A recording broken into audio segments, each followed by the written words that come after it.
नमस्कार दर्शकों, मैं हूं ऐश्वर्या कपूर और आप देख रहे हैं मेरे साथ पूछता है भारत। शुरुआत ऐश्वर्या के एजेंडा से। ऐश्वर्या के एजेंडा में दर्शकों, विपक्ष चाहे वो कांग्रेस हो यानी राहुल गांधी, आम आदमी पार्टी हो यानी अरविंद केजरीवाल, समाजवादी पार्टी हो यानी अखिलेश यादव, आरजेडी हो यानी तेजस्वी यादव, या तृणमूल कांग्रेस की ममता बनर्जी, ये सब लोग, इन सब का एक ही उद्देश्य है, नरेंद्र मोदी को हराना है। इन सब से आप पूछिए कि इनको सपने में भी कोई याद आता है या डर लगता है तो उनको मोदी से लगता है। पर इन्हीं से पूछ लीजिए कि मोदी को हराना कैसे है तो बगले झांकने लगते हैं। जैसे मैं कहता हूं, बनना तो सारे स्टार्स को अमिताभ बच्चन होता है, बन पाते हैं क्या? बनना तो हर पत्रकार अर्नब गोस्वामी चाहता है, बन पाता है क्या? ये सब जितने भी विपक्ष के नेता हैं एक ही व्यक्ति से डरते हैं। एक ही व्यक्ति इनके सपनों में आता है और उसका नाम है नरेंद्र मोदी। किस लिए? क्योंकि 2024 में प्रधानमंत्री नरेंद्र मोदी ने साफ बोल दिया, 370 का टीका लगा लिया है उन्होंने। आज दोहरा दिया है। पिछली बार संसद के पटल से, from the floor of the house, प्रधानमंत्री ने कहा था 370 सीट, और 370 कहने को 380 भी कह सकते थे, 400 भी कह सकते थे, लेकिन 370 क्यों कहा था? क्योंकि 370 has a special meaning for the BJP. जैसे ही विपक्ष को 370 फिगर भी दिखता है ना, उनके तन बदन में ना आग टाइप लग जाती है। उनको समझ नहीं आता है क्या कि ये लोग बोलते थे कि हट नहीं सकता। वो रिएक्शंस है मेरे पास एक एक नेता के आर्टिकल 370 पे, लेकिन आज बात आर्टिकल 370 पे नहीं, 370 सीटों पे। हालांकि इस 370 और 400 के टारगेट को अचीव करने के लिए अशोक चव्हाण जैसे लोगों को बीजेपी में आने देना और फिर उनको संसद में पहुंचा देना भी हो रहा है। और कई लोग जो आमतौर से बीजेपी का सपोर्ट करते हैं इस पे सवाल भी कर रहे हैं। लेकिन फिर when you fight every election like you fight a war, so प्यार और जंग में तो सब जायज है। लेकिन और मोरालिटी की बात कौन लोग करेंगे? अरविंद केजरीवाल करेंगे कि राहुल गांधी करेंगे कि तेजस्वी यादव करेंगे कि ममता बनर्जी करेंगे? संदेशकाली चल रहा है, संदेशकाली का प्रोटेस्ट चल रहा है बंगाल में, और ममता दीदी ने एक पूर्व पत्रकार, क्योंकि आजकल पत्रकार से नेता, नेता से पत्रकार बन जाते हैं, एक पूर्व महिला पत्रकार को, जिनके परिवार वाले अभी भी एक्टिव पत्रकारिता में हैं, उनको संसद पहुंचा दिया। और यहां पूरी बंगाल की महिलाएं सड़कों पर उतरी हुई हैं, सड़कों पर उतरी हुई, और वो पूर्व पत्रकार जिनको अब सांसद बनाने की बात कर दी है, वो कह रही हैं एक लौती महिला मुख्यमंत्री है और महिलाओं की बात को आगे रखती हैं। वो तो देश देख रहा है जो संदेश खाली में हो रहा है कि कितनी महिलाएं सुरक्षित है बंगाल में। बट दैट्स जस्ट अबाउट एक पश्चिम बंगाल। अरविंद केजरीवाल की बात करते हैं, दिल्ली की बात करते हैं। अरविंद केजरीवाल के सांसद आए, बोला हेलो, कांग्रेस सिर्फ एक सीट के लायक है। अरविंद केजरीवाल की बात कर रहा हूं, दिल्ली की। बोला एक सीट के लायक है। राहुल गांधी, तुम एक सीट के लायक हो, चाहिए तो लो, नहीं तो चलो हटो। इस भाषा में बोला है कि एक सीट नहीं जीत सकती कांग्रेस दिल्ली में, तब भी एक सीट दे रहे हैं, जैसे भीख देते हैं। एग्जैक्टली कोई अतिशयोक्ति नहीं है। प्रेस कॉन्फ्रेंस में बोला, सबके सामने, सबके सामने। अखिलेश यादव ने बोला 1100। सबकी अलग अलग परेशानी है। अखिलेश यादव की अपनी परेशानी है। बाबा ने इतनी लंबी लकीर खींच दी है उत्तर प्रदेश में, जैसे मैं कहता हूं हर बार, अखिलेश यादव उसे पार ही नहीं कर पा रहे, तोड़ ही नहीं पा रहे। राहुल गांधी तो अपनी यात्रा कर रहे हैं, कैसे अकेली यात्रा है। हालांकि जब यात्रा करता है व्यक्ति तो या तो कुछ ज्ञान के लिए करता है, और राहुल गांधी इकट्ठा कर पा रहे होंगे क्योंकि दिख तो रहा नहीं है। दूसरा, वो लोगों को जोड़ने के लिए करता है।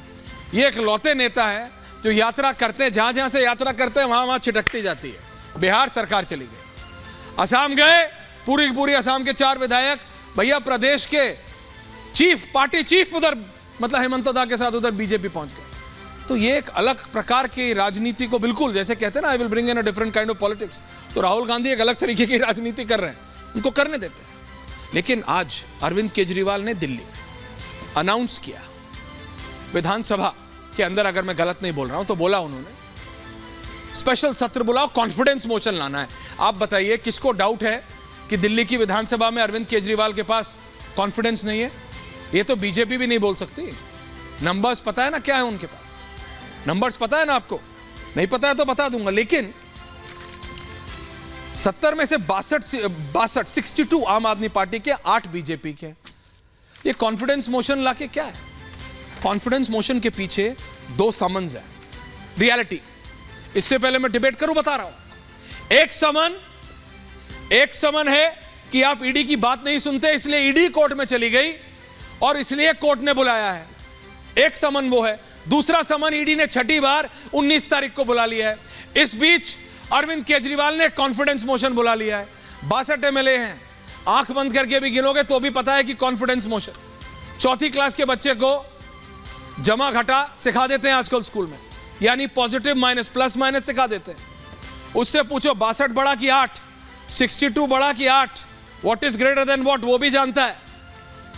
कॉन्फिडेंस है आपके पास, आम आदमी पार्टी के पास पूरे विधायक हैं, किसी को उसमें डाउट नहीं है। लेकिन एक और वही बात जिस पे केस भी हुआ था और क्राइम, दिल्ली का जो क्राइम ब्रांच है वो आया भी था अरविंद केजरीवाल के घर, कि विधायक के खरीद फरोख्त की बात दोबारा दोहराई है। लेकिन इस बार आम आदमी party leadership is being smart. उन्होंने विधानसभा के पटल पे बोला है और वो बात, उनके पास पूरी प्रोटेक्शन होती है अगर आप विधानसभा के अंदर बोल रहे हैं। ये सब हो रहा है, ये सिर्फ इसलिए बता रहा हूं, संदेशखाली से लेकर दिल्ली तक, कि सबकी अपनी अपनी अपनी अपनी दिक्कतें हैं और कोई किसी को फूटी आंख भाता नहीं है। ये जितने भी विपक्षी दल हैं, ये सब, ममता बनर्जी राहुल गांधी चले जाओ, अरविंद केजरीवाल राहुल गांधी चले जाओ, अखिलेश यादव 11 ले लो, अरविंद केजरीवाल 1 ले लो, तेजस्वी यादव चलो यार तुम 5-6 ले लो। इस सब से क्या सचमुच आप नरेंद्र मोदी को टक्कर दे सकते हैं? और जो लोग महिलाओं की और महिला मुख्यमंत्री होने के दावा ठोकते हैं, क्या उन्हें संदेशखाली नहीं दिख रहा? चाहे वो प्रेजेंट मेंबर हो या बनने वाले हों सांसद, सिर्फ बोलने के लिए बोलना है कि समझना है, जनता को भी देखना है। इसी पे है आज पूछता है भारत कि नरेंद्र मोदी ने तो कर दिया है साफ, लगा लिया है 370 का तिलक, लेकिन कैसे विपक्ष सोच भी पा रहा है कि बीजेपी को रोक पाएगा? The special report and then we debate.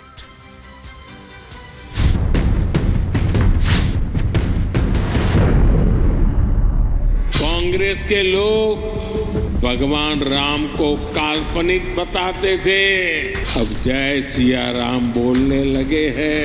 Congress के पुराने नेता एक एक करके इनको छोड़कर जा रहे हैं। जिसने 370 हटाया उस बीजेपी का टीका 370 सीटों से होगा। एनडीए सरकार 400 पार। अब की बार ये बुलंद आवाज यूं ही नहीं गूंज रही है, ये पिछले 10 सालों के विकास का कॉन्फिडेंस है। उस कॉन्फिडेंस को तस्दीक कर रही है ये जनता। अब की बार भारत के बढ़ते ग्राफ को दुनिया भी मान रही है और जान भी रही है। ऐसे में पीएम मोदी का चुनावी कॉन्फिडेंस हाई है।